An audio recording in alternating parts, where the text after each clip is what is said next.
तो फ्रेंड्स बात कर लेते हैं कि हिंदी का जो सेंटअप एग्जाम हुआ था उसका आंसर की इस वीडियो में बताने वाले हैं। तो जो भी स्कूल और कॉलेज में आंसर एग्जाम नहीं हुआ है सेंटअप का, वो मिलाते चले और याद करते चले, क्योंकि आपका यही क्वेश्चन आने वाला है सेंटअप एग्जाम में। तो देखिए दोस्तों, फटाफट मिलाते चलिए। तो देखिए दोस्तों, पहला प्रश्न बोला जा रहा है, मोहन राकेश की एकांकी का शीर्षक है। किसका शीर्षक है? वो है सिपाही की माँ। ये सब क्वेश्चन आपको पूछा जा रहा है सेंटअप एग्जाम में, तो आपका फाइनल एग्जाम में भी पूछा जा सकता है, इसलिए एक एक क्वेश्चन याद कर लीजिए। दूसरा नंबर प्रश्न पूछा जा रहा है, उसने कहा था शीर्षक कहानी में किस युद्ध का उल्लेख है? किस युद्ध का उल्लेख है? वो है आपका प्रथम विश्व युद्ध का उल्लेख है। राइट आंसर बी हो जाएगा। आप सभी को बताते चले दोस्तों कि क्वेश्चन को याद करते चलिएगा। तीसरा नंबर प्रश्न है, अर्धनारीश्वर का किस विद्या से संबंध है? किस विद्या से संबंध है?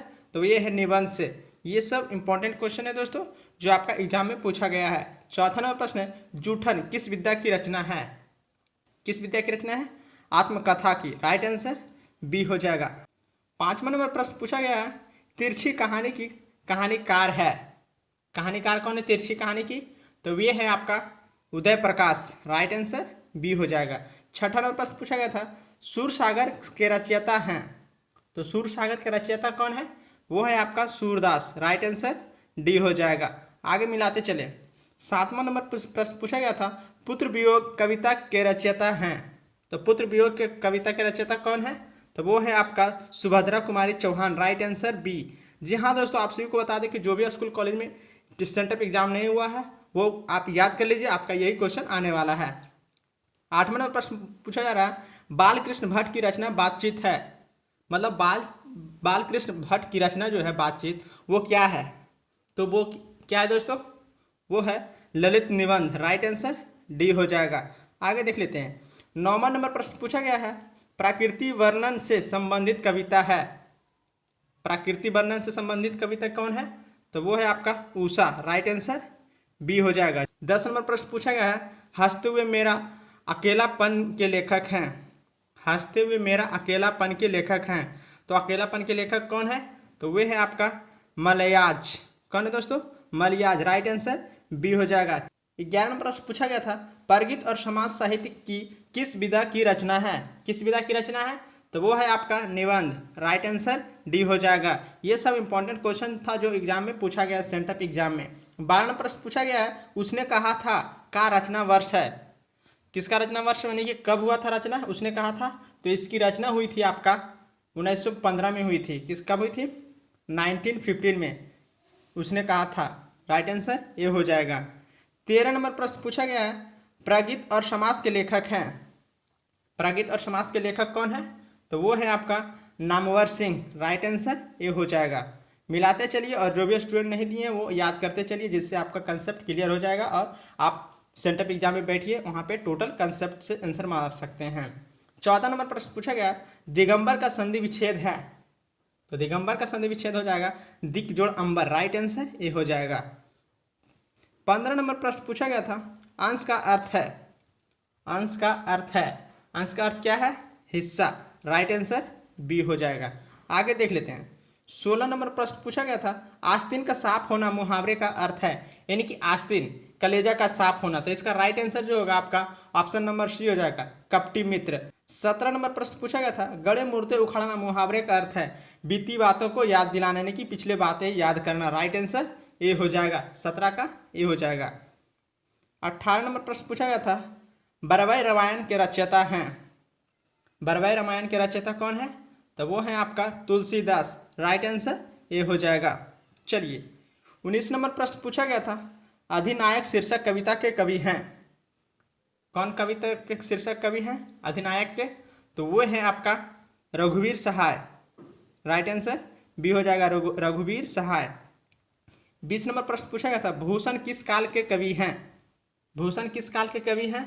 वो है आपका रीति काल के। राइट आंसर ये हो जाएगा। ये सब जो आपका क्वेश्चन है कंसेप्ट क्लियर हो जाएगा अगर आप याद कर लेते हैं। तो जो भी स्टूडेंट सेंटअप एग्जाम नहीं दिए उनके लिए ये वीडियो हेल्पफुल साबित होने वाला है। तो वीडियो को ज़्यादा से ज़्यादा शेयर कर सकते हैं। देखिए आपका 21 नंबर जो प्रश्न पूछा गया है, ज्ञानेंद्र पति की कविता है। ज्ञानेंद्र पति की कविता है कौन है? तो इसका राइट आंसर हो जाएगा आपका ऑप्शन नंबर सी, गाँव का घर।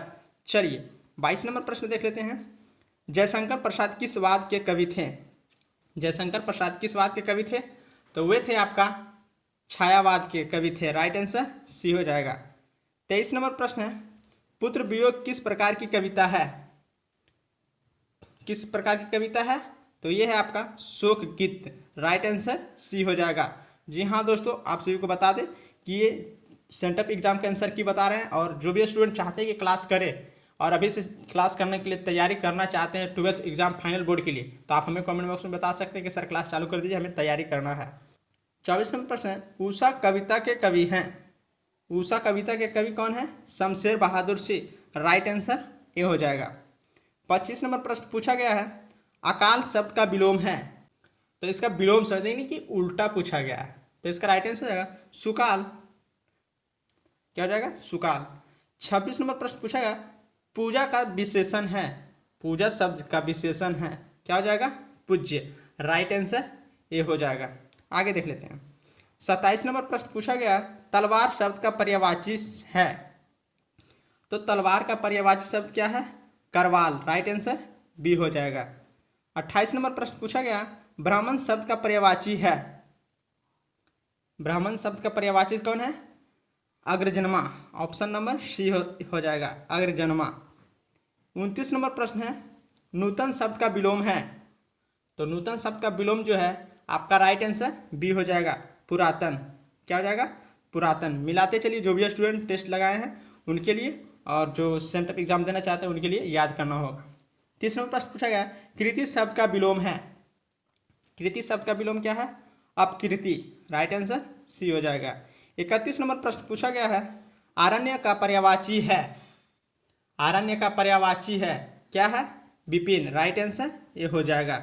32 नंबर प्रश्न आपका पूछा गया था, आप शब्द कौन सर्वनाम है? आप शब्द कौन सर्वनाम है? तो वो है आपका पुरुषवाचक।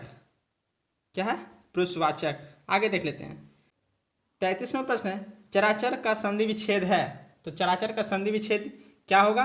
वो होगा आपका चर जोड़ अचर। राइट आंसर बी हो जाएगा, चराचर। 34 नंबर प्रश्न पूछा गया था, परमौसवी का संधि विच्छेद है। परमौसवी का संधि विच्छेद क्या है? तो ये है आपका राइट आंसर सी, परम जोड़ औसजवी। राइट आंसर सी हो जाएगा। 35 नंबर प्रश्न पूछा गया था, अन्वेषण कौन संधि है? कौन संधि है? यन संधि। राइट आंसर ये हो जाएगा, यन संधि। आगे देख लेते हैं। 36 नंबर प्रश्न पूछा गया था, गजानन कौन सा समास है? गजानन कौन सा समास है? बहुब्रीहि समास। समास से भी क्वेश्चन पूछे जाते हैं दोस्तों। 37 नंबर प्रश्न पूछा गया, यज्ञशाला कौन सा समास है? कौन सा समास है? तत्पुरुष समास है। राइट आंसर सी हो जाएगा। 38 नंबर प्रश्न पूछा गया था, रात दिन कौन सा समास है? द्वंद्व समास है। राइट आंसर ये हो जाएगा। चलिए आगे देख लेते हैं। 39 नंबर प्रश्न पूछा गया था, इतिश्री होना मुहावरे का अर्थ है। इतिश्री होना मुहावरे का अर्थ क्या है? यह है आपका समाप्त होना। राइट आंसर बी हो जाएगा। 40 नंबर प्रश्न पूछा गया है, तलवे चाटना मुहावरे का अर्थ है। तलवे चाटना मुहावरे का अर्थ क्या है? यह है आपका खुशामद करना, यानी कि कोई भी काम को करवाने के लिए अगर उसको बार बार प्रेशर डाल रहे हैं तो वो होता है खुशामद करना। राइट आंसर ये हो जाएगा। 41 नंबर प्रश्न पूछा जा रहा है, ढोल पीटना मुहावरे का अर्थ है जोर से कहना। राइट आंसर बी हो जाएगा। 42 नंबर प्रश्न देख लेते हैं, चक्रपाणी कौन सा समास है? चक्रपाणी कौन समास है? तो चक्रपाणी जो है आपका बहुब्रीहि समास है। राइट आंसर ये हो जाएगा। 43 नंबर प्रश्न पूछा गया था, कमल नयन कौन सा समास है? कमल नयन कौन सा समास है? तो ये है आपका कर्मधारय समास। राइट आंसर सी हो जाएगा। दोस्तों आप सभी को बता दें कि समास से 5 क्वेश्चन पूछा जाता है। 44 नंबर प्रश्न है, प्रेम निमग्न किस तत्पुरुष समास का उदाहरण है? किस तत्पुरुष समास का उदाहरण है? अधिकरण तत्पुरुष समास का उदाहरण है। राइट आंसर ये हो जाएगा। 45 नंबर प्रश्न पूछा गया, जगन्नाथ का संधि विच्छेद है। जगन्नाथ का संधि विच्छेद क्या होगा? तो जगन्नाथ का संधि विच्छेद होगा जगत जोड़नाथ। राइट आंसर बी हो जाएगा। आगे देख लेते हैं। 46 नंबर प्रश्न पूछा गया था, जगदीश का संधि विच्छेद है। जगदीश का संधि विच्छेद जगत जोड़ इस। राइट आंसर ये हो जाएगा। 47 नंबर जो प्रश्न पूछा गया था, पवित्र का संधि विच्छेद है। तो पवित्र का संधि विच्छेद जो है आपका पो जोड़ इत्र हो जाएगा। राइट आंसर बी हो जाएगा। 48 नंबर प्रश्न पूछा गया था, उच्छ्वास का संधि विच्छेद है। उच्छ्वास का संधि विच्छेद क्या हो जाएगा? यह हो जाएगा आपका उत जोड़ श्वास। राइट आंसर ये हो जाएगा। 49 नंबर प्रश्न पूछा गया था, वाण्डमय का संधि विच्छेद है, वाण्डमय का संधि विच्छेद क्या हो जाएगा, वो हो जाएगा वाक्जोड़मय। राइट आंसर ये हो जाएगा। 50 नंबर प्रश्न पूछा गया था, उत्कर्ष का विलोम है, उत्कर्ष यानी कि उल्लास, तो इसका राइट आंसर क्या हो जाएगा, इसका राइट आंसर हो जाएगा अपकर्ष। क्या हो जाएगा, अपकर्ष। आगे देख लेते हैं। 51 नंबर प्रश्न है, नयन का संधि विच्छेद है, तो नयन का संधि विच्छेद क्या है, वो है आपका बी यानी कि ने जोड़ अन। राइट आंसर बी हो जाएगा, ने जोड़ अन। 52 नंबर प्रश्न है, पुत्र का पर्यायवाची शब्द है, तो पुत्र का क्या हो जाएगा, बेटा। 53 नंबर प्रश्न पूछा गया था, पत्थर का पर्यायवाची है, तो पाषाण। क्या हो जाएगा, राइट आंसर ये हो जाएगा 53 का पाषाण। 54 नंबर प्रश्न है, नर का विपरीतार्थक है, यानी कि विपरीतार्थक मतलब उल्टा होता है, तो नर का राइट उल्टा शब्द क्या हो जाएगा, राइट आंसर डी नारी। 55 नंबर जो प्रश्न पूछा गया है, जिस पुरुष की स्त्री मर गई हो, क्या कहते हैं, जिस पुरुष की स्त्री मर गई हो। जिस तरह से जिस महिला की पुरुष मर जाता है तो उसे विधवा कहते हैं, और यहाँ क्वेश्चन पूछा गया जिस पुरुष की स्त्री मर गया तो विदुर कहते हैं। राइट आंसर सी हो गया। आगे देख लेते हैं। 56 नंबर प्रश्न पूछा गया था, कान देना मुहावरे का अर्थ है, तो कान देना ध्यान देना। राइट आंसर सी हो जाएगा 56 का। चलिए 57 नंबर प्रश्न पूछा गया था, हृदय का विशेषण है, हृदय का विशेषण है, तो राइट आंसर हार्दिक हो जाएगा, ऑप्शन नंबर बी। 58 नंबर प्रश्न पूछा गया था, महाशय का संधि विच्छेद है, महाशय का संधि विच्छेद है, क्या है, महाजोड़ आशय। राइट आंसर ये हो जाएगा। 59 नंबर प्रश्न पूछा गया था, बैठक में कौन सा प्रत्यय है, कौन सा प्रत्यय है, अक है प्रत्यय। Right answer C. 60 नंबर प्रश्न पूछा गया था, लंबोदर कौन सा समास है, लंबोदर बहुब्रीहि समास है। तो दोस्तों जैसा कि आपने देखा कि इसमें समास से क्वेश्चन 5 क्वेश्चन प्लस पूछा गया था, तो जो भी स्टूडेंट को लगता है कि क्लास करें तो कमेंट बॉक्स में बता सकते हैं कि सर क्लास चालू कर दीजिए।